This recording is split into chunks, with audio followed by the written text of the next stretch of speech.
ప్రాంతం మడకశిర నియోజకవర్గమని ఇండిపెండెంట్ అభ్యర్థి హల్లికేర జగన్నాథ్ ప్రసాద్ అన్నారు. ఎన్నో ఏండ్లుగా నియోజకవర్గం అభివృద్ధికి నోచుకోవట్లేదని తెలిపారు. ఇక్కడ ప్రాంత ప్రజలను చూసి తాను ఎంతో చెలించిపోయానన్నారు. తనను గెలిపిస్తే నియోజకవర్గాన్ని ఎంతో అభివృద్ధి చేస్తానంటూ తన ఉపాధ్యాయ ఉద్యోగానికి కూడా రాజీనామా చేసి మడకశిర నుండి ఇండిపెండెంట్ ఎమ్మెల్యేగా పోటీ చేస్తున్న హల్లికేర జగన్నాథ ప్రసాద్తో మా correspondent Surya face to face.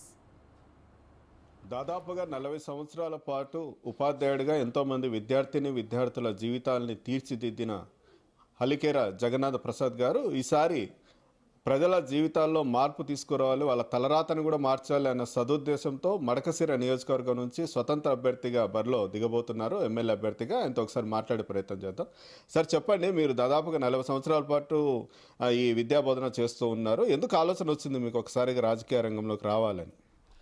రాజకీయ రంగంలో రావాలనుకుంటే మా గతంలో మా ఫాదర్ గారు మా బీడీ ఆఫీస్లో లోన్ ఇన్స్పెక్టర్గా జూనియర్ అసిస్టెంట్గా సేవలు చేసి ఉన్నారు. కాబట్టి అతని దగ్గరికి చాలామంది వెనకబడిన వాళ్ళు కావచ్చు, ఎవరైనా కావచ్చు, వాళ్ళు వచ్చి కొన్ని ప్రభుత్వం ప్రకటించిన సబ్సిడీ పథకాలు కానీ వాటికన్నిటికీ వినియోగించుకుంటున్నారు. అవన్నీ చూసిన తర్వాత నేను కూడా ఒక ప్రజాసేవ చేయాలనే సంకల్పంతో నేను కూడా నిశ్చయం చేసుకునే వచ్చాను. అంటే దాదాపుగా ఇప్పుడు గతం నుంచి చూసామంటే కాంగ్రెస్ పార్టీ అధికారంలో ఉన్నప్పుడు అక్కడ ఎమ్మెల్యేలుగా పనిచేశారు. ఇప్పుడు వైసీపీ ఎమ్మెల్యే ఉన్నారు. అయినా కూడా ఎందుకు అంత మారుమూల ప్రాంతంగా ఉంది మడకశిర, ఎందుకు అభివృద్ధి కావట్లేదు? ప్రజలు ఏం కావాలని మౌలిక సదుపాయాల కోసం చూస్తున్నారు. మీరు ఎమ్మెల్యేగా గెలిస్తే ఏం చేస్తారు వాళ్ళకు? నేను మౌలిక సదుపాయాలను దృష్టిలో పెట్టుకుని నేను మడకశిర చాలా వెనుకబడి ఉందని చెప్పేసి దీనికి ఏదైనా ఒకటి చేయాలనే ఉద్దేశంతోనే నేను రాజకీయాల్లోకి ఎంటర్ అవుతున్నాను. విద్యారంగంలో కావచ్చు, వైద్య రంగంలో కావచ్చు, చాలా వెనుకబడిన ప్రాంతం కాబట్టి విద్యారంగంలో ఇంకా కొన్ని కాలేజెస్, ఇంకా కొన్ని విద్యార్థులకు చదువుకునే అవకాశాలు కొంచెం తక్కువ ఉన్నాయి. మారుమూల ప్రాంతంలో మాది చాలా వెనుకబడిన ప్రాంతం కాబట్టి మడకశిర, దానికోసము విద్యారంగంలో మనం ఇంకా కొన్ని మార్పులు సమూలంగా తీసుకురావాల్సి ఉంటుంది. అదేవిధంగా వైద్య రంగంలో మాకు ఎప్పుడైనా కానీ ఏదైనా ఈవెన్ ఒక డెలివరీ కేసు కూడా ఒకసారి మేము హిందూపూరు, బెంగళూరు పంపించాల్సిన పరిస్థితులు ఏర్పడుతున్నాయి. కాబట్టి అలాంటి పరిస్థితులు అధిగమించాలని చెప్పేసి ఒక ప్రజానాయకుడిగా ఒక ఎమ్మెల్యేగా అయితే అలాంటి సమస్యలన్నీ తీర్చిదిద్దొచ్చు అని చెప్పేసి ఉద్దేశంతోనే నేను ఈ రాజకీయంలో ఎంటర్ అవుతున్నాను. అంటే చారిత్రాత్మకంగా కూడా తీసుకుంటే మడకశిర ఒకప్పుడు రాజులు పరిపాలించారు. అక్కడ మన కోటలు, కొన్ని ఆనవాళ్ళు కూడా ఉన్నాయి, ఆలయాలు అటువంటివి. కానీ ఎందుకు అభివృద్ధిలో అంత వెనుకబడి ఉంది? దగ్గరలో చూసుకుంటే కర్ణాటక బెంగళూరు దగ్గరలో ఉంది, హిందూపూర్ ఒక పెద్ద పట్టణం ఉంది. ఎందుకు మడకశిర ఎందుకు వెనుకబడడానికి కారణం ఏంటి?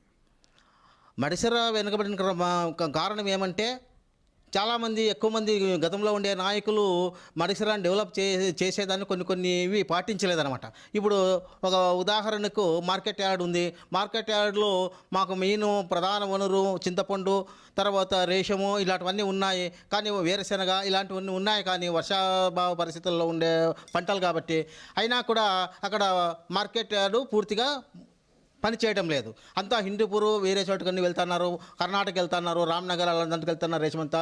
కాబట్టి మడకశిర ప్రాంతంలో ఇలాంటివన్నీ ఏర్పాటు చేస్తే మడకశిర ఆటోమేటిక్గా డెవలప్ అవుతుంది, ప్రతి ఒక్కరూ ఇక్కడ ఉపయోగించుకుంటారు, మైగ్రేటింగ్ తగ్గిపోతుందనే ఉద్దేశంతోనే నేను అనుకుంటున్నాను. అంటే కొన్ని సంస్థలు అక్కడ సర్వే చేయడం జరిగింది మొన్నటి వరకు కూడా.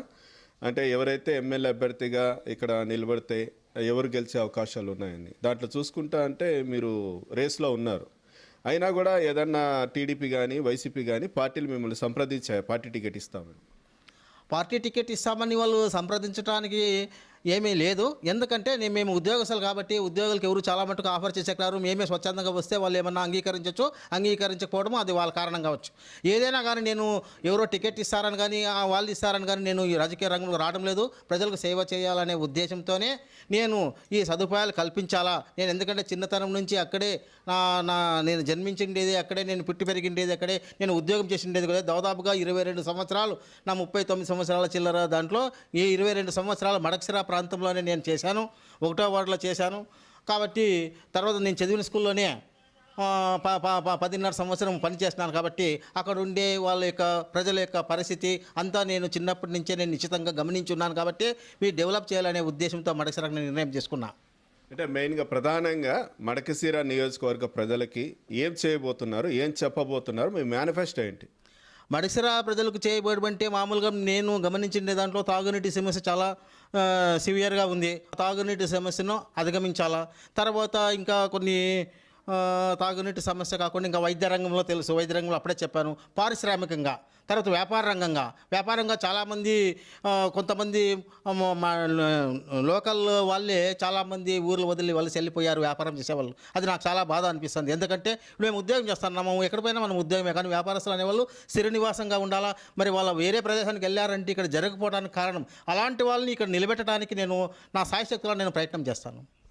ఇది గతం నుంచి కూడా స్వతంత్రం వచ్చినప్పటి నుంచి కూడా అనేక మార్లు అక్కడ ఎన్నికలు జరిగాయి, ఎంతోమంది నాయకులు వచ్చారు, మార్పులు చెందాయి. అక్కడి నుంచి గెలిచి రాష్ట్ర మంత్రులుగా కూడా పనిచేసిన వ్యక్తులు ఉన్నారు. అయినా కూడా మడకశిర ప్రాంతం ఇప్పటికీ కూడా అభివృద్ధి చెందుతూనే ఉంది.